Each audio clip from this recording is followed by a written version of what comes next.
हिंदी पढ़ाती हो? तो हिंदी में अगर बच्चे को आपको पढ़ाना, संख्या की क्या परिभाषा है तो बताइए, संख्या की क्या परिभाषा है आप बताइए ना, संख्या की क्या परिभाषा है? संख्या की परिभाषा क्या है? कुछ होगा ना, किसी वस्तु नाम कुछ ऐसा याद है? संख्या की क्या परिभाषा है? फिर बच्चों को क्या पढ़ाएंगे आप? आपको बच्चों को पढ़ाना है, संख्या की क्या परिभाषा है? हिंदी का तो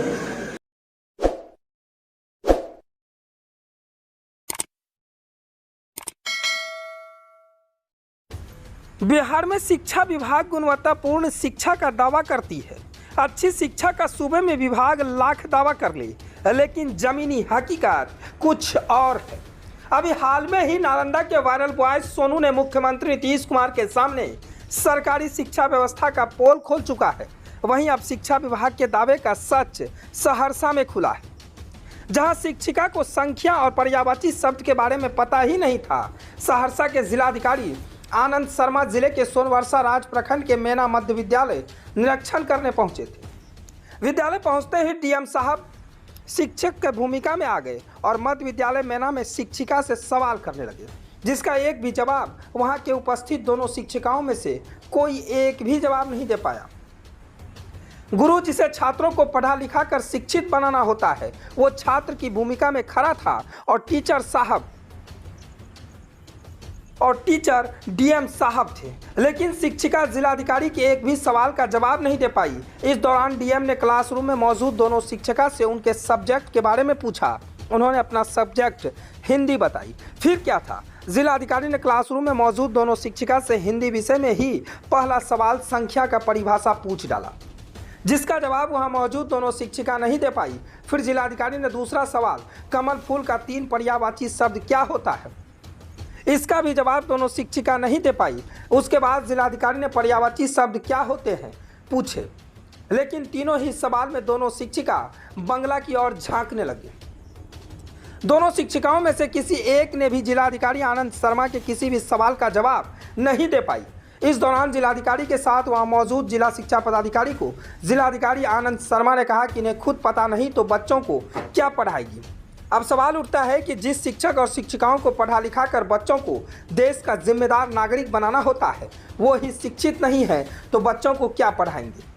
शिक्षक और शिक्षिका को खुद अपनी जिम्मेदारी की जानकारी नहीं हो और खुद शिक्षा की उन्हें पहले जरूरत हो, तो ऐसे में बच्चों को पढ़ा लिखा कर देश का भविष्य कैसे संवारेगी, बच्चों को देश का जिम्मेदार नागरिक कैसे बना पाएगी। ऐसे शिक्षा की शिक्षा विभाग के गुणवत्तापूर्ण शिक्षक के दावों का पोल खोलकर रख देता है। कहते हैं बच्चों में भगवान बसते हैं, बच्चे कभी झूठ नहीं बोलते।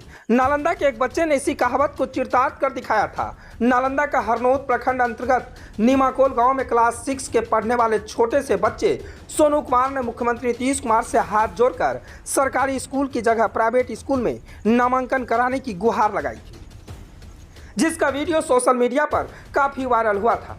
छोटे से बच्चे ने नीतीश कुमार के सामने शिक्षा की बदहाली और शराबबंदी से सीएम नीतीश कुमार को अवगत कराया। सोनू ने बताया कि उसके पिता दही की दुकान से जो भी कमाते हैं उसका उपयोग शराब पीने में लगा देते हैं। सोनू कुमार गरीब परिवार से होने के कारण मध्य विद्यालय नीमाकोल के सरकारी स्कूल में पढ़ता है, जहां शिक्षकों को भी अच्छी गुणवत्ता वाली शिक्षा देना नहीं आता है। इसका खुलासा इस छोटे बच्चे ने किया। उसके बाद सहरसा में जो खुलासा हुआ वो काफ़ी हैरान करने वाला था। सहरसा में खुद जिलाधिकारी स्कूल पहुंच गए और स्कूल में वहां 2 शिक्षिकाएं मौजूद थी। दोनों शिक्षिकाएं से 3 सवाल किया। तीनों सवाल में से एक भी सवाल डीएम साहब को नहीं मिला। तब फिर क्या था, डीएम साहब ने वहां मौजूद जिला शिक्षा पदाधिकारी को कहे कि जब शिक्षक ही नहीं जानकारी तो बच्चों को क्या पढ़ाएंगे। अब आप अंदाज़ा लगाइए। खैर, ये मामला यहीं खत्म नहीं हुआ। देखना तो बड़ा दिलचस्प होगा कि इस पर क्या कार्रवाई होगा या फिर शिक्षक को अब पढ़ाया जाएगा, फिर शिक्षक स्कूल पहुंचेंगे। ये भी एक दिलचस्प वाला मामला है। Bureau report, ABJ news, Saharsa.